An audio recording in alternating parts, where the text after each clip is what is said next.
Qishda juda ko'pchilik kurk tovuqqa ehtiyoj sezadi. Ya'ni qish faslida parvoz, parranda boquvchi aka-ukalarimiz kurk tovuqqa ehtiyojlari ortadi. Ya'ni qish faslida tuxum bosgan kurk tovuqlardan chiqadigan jo'jalar sifatli va yaxshi katta bo'ladi. Shu sababli ko'pchilik qish faslida kurk tovuq qidiradi.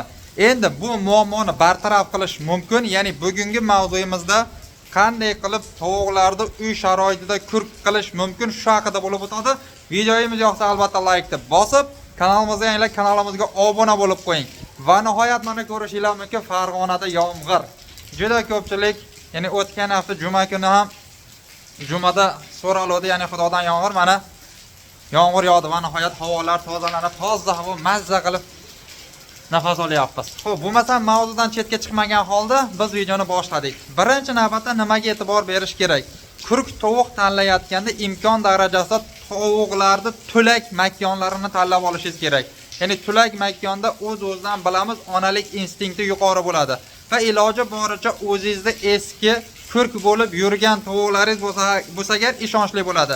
Ya'ni bozordan olgan tovuqingiz bo'lsa, agarda u inkubatorda chiqqan bo'lsa agar, unda onalik instinkti juda past bo'ladi. Shu sababli ishonchli o'tgan yillar kurk bo'lib jo'ja ochgan tovuq bo'lsa agar, bu siz tanlab oladigan tuxumga bostirish uchun yaroqli bo'lgan tovuq zotlardan bo'ladi. Bu birinchi tanlov. Ikkinchi tanlov, kurk qilish uchun tovuqlaringiz tuxumlab turgan paytda bo'lishi kerak. Ya'ni qishda bu aksariyat tovuqlar tuxumdan qoladi, lekin siz tovuqlaringiz qishda ham qatayxonangizdagi haroratda agarda 15 gradus atrofida saqlab beradigan bo'lsangiz, xo'p kurk bo'ladi. Endi tuxum qo'yadi. Keyingisi esa iloji boricha parrandani ichini qizdiradigan ozuqalar bilan boqishingiz kerak. Xususan eng zo'r effekt beradigan narsa mosh. Moshni maydalanganini kepakka aralashtirib, ozgina suv qo'shib beradigan bo'lsangiz, parrandani tuxumlashini tezlashtiradi va ichini qizdiradi va kurk bo'lishi uchun yaxshi samara beradi. Keyingisi bug'doyni suvda o'stirib turib, parrandaga berishingizni ham tavsiya qilgan bo'lardim. Bu ham tuxumlashini tezlashtirib beradi, ham parrandani tuxumga yotishini. Keyingi sabablar esa tuxumlayotganda iloji boricha tuxumlaydigan joyini qorong'iroq joyga qo'ying va tuqqan tuxumlarga tegmang. Iloji boricha tagida tuxumlari ko'proq miqdorda yig'ilib turadigan bo'lsa agar, uni ham onalik instinktini shakllantirib beradi. Va e'tibor beradigan bo'lsangiz, tuxumga yotadigan parrandalar xo'p, tushini atrofida, mana shu tushini oladigan bo'lsak, shu tushini atrofidagi patlarni sekin astalik bilan to'kib boradi.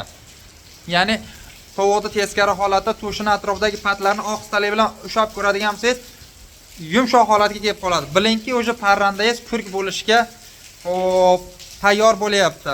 Ko'pchilik achitqi beradi, xamir turish beradi. Bu ham o'z miqdorda o'z samarasini berishi mumkin. Ya'ni parrandani mast holatga keltiradi, lekin yuqoridagi aytayotgan tavsiyamiz ham sizlarga oz bo'lsa o'z samarasini beradi.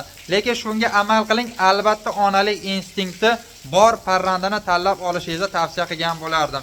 Va iloji boricha xo'rozni alohida saqlashingizni ham aytib o'taman. Sabab tuxumlayotganda xo'roz kelib xalaqit berishi mumkin yoki masalan tuxumga yotishga harakat qilganda, kurk bo'lishga harakat qilganda xo'roz kelib bosishga harakat qilib tovuqingizni bezovta qilishi mumkin.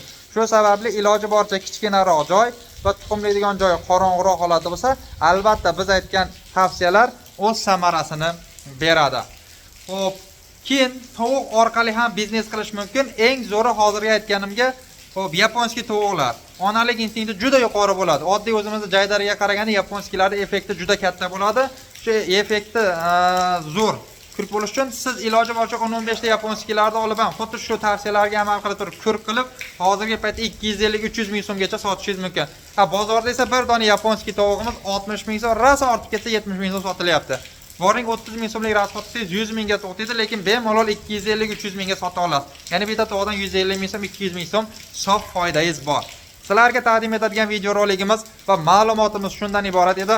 Videomiz yoqqan bo'lsa bitta like deb bosib, kanalimizga obuna bo'lib qo'yinglar va bizda reklama xizmatlari ham mavjud. Pastdagi raqamlarga bemalol reklama bo'ladigan bo'lsa, ya'ni sotiladigan parrandalaringiz bo'lsa, parranda xarid qilmoqchi bo'lsangiz, bizning raqamlarga bemalol murojaat qilishingiz mumkin. Biz yordam beramiz. Va Telegram guruhlari ham tashkil etilgan. Ya'ni kimdir pullik reklamaga qiziqadigan bo'lsa, kimdir bepul reklamaga qiziqadi. Ya'ni bepul reklamamiz Telegram guruhimizda bor. Daromad TV 11 deb qidirsangiz Telegramdan chiqib keladi. Bemalol Telegram guruhlarimizga ham qo'shilib, parrandalaringizni sotishingiz mumkin yoki bo'lmasam sotib olishingiz mumkin. Sizlar bilan keyingi videolarda ko'rishguncha xayr. Yana qayerda yomg'ir yog'yapti? Kommentariyaga yozib ketinglar. Farg'ona viloyati Rishton tumanida yomg'ir. Sog' bo'linglar.